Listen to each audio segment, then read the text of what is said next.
ഒരു രാജ്യം ഒരു തെരഞ്ഞെടുപ്പിന് വേണ്ടിയുള്ള സംയുക്ത പാർലമെന്ററി സമിതിയിലെ അംഗങ്ങളുടെ പട്ടിക പ്രസിദ്ധീകരിച്ചു.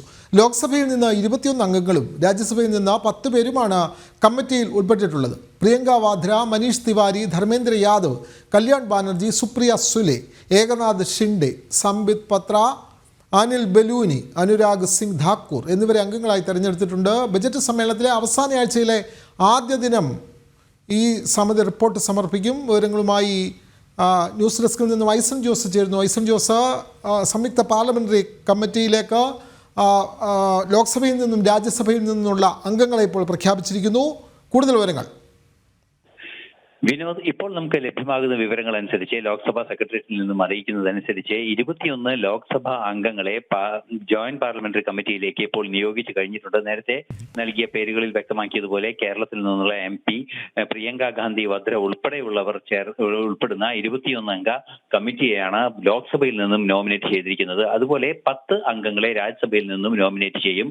ഈ രാജ്യസഭയിൽ നിന്നും നോമിനേറ്റ് ചെയ്യുന്ന അംഗങ്ങളെ സംബന്ധിച്ചുള്ള വിവരങ്ങൾ രാജ്യസഭയിൽ ഈ കമ്മിറ്റിയിൽ അംഗങ്ങളെ ഉൾപ്പെടുത്താനും ആ അംഗങ്ങളെ സംബന്ധിച്ചുള്ള വിവരങ്ങൾ നൽകാനും ലോക്സഭാ സെക്രട്ടേറിയറ്റിൽ നിന്നുള്ള നിർദ്ദേശത്തിൽ പറയുന്നുണ്ട്. 10 അംഗങ്ങളായിരിക്കും രാജ്യസഭയിൽ നിന്ന് ഉണ്ടാവുക എന്നാണ് അറിയാൻ സാധിക്കുന്നത്. നേരത്തെ വിനോദ് സൂചിപ്പിച്ചതുപോലെ ബജറ്റ് സമ്മേളനത്തിന്റെ അവസാന ആഴ്ചയിലെ ആദ്യ ദിനത്തിൽ ഈ കമ്മിറ്റി റിപ്പോർട്ട് സമർപ്പിക്കണമെന്ന നിർദ്ദേശമാണ് ഇപ്പോൾ നൽകിയിരിക്കുന്നത്.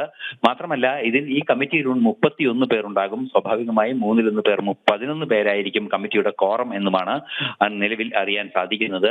ഈ വിഷയങ്ങളെല്ലാം തന്നെ, അതായത് ഒരു രാജ്യം ഒരു തെരഞ്ഞെടുപ്പ് വിഷയത്തിന്റെ വിവിധ ഭാഗങ്ങൾ പഠിച്ചതിന് ശേഷം, അതായത് രാഷ്ട്രീയ കക്ഷികളുമായി ഉൾപ്പെടെ ചർച്ച നടത്തുകയും സമവായ ധാരണ ഉണ്ടാക്കുകയും ചെയ്യാവുക എന്ന ഉത്തരവാദിത്തം കൂടി ഈ കമ്മിറ്റിക്കുണ്ട് എന്നതാണ് യാഥാർത്ഥ്യം. അതുകൊണ്ട് തന്നെ ഏറെ പ്രസക്തവും ഏറെ കാര്യക്ഷമമായും പ്രവർത്തിക്കേണ്ട ഒരു JPC കൂടിയാണ് ഒരു രാജ്യം ഒരു തെരഞ്ഞെടുപ്പ് നിയമ ഭേദഗതിയുമായി ബന്ധപ്പെട്ട കമ്മിറ്റി എന്നതും ഒരു വസ്തുതയാണ്.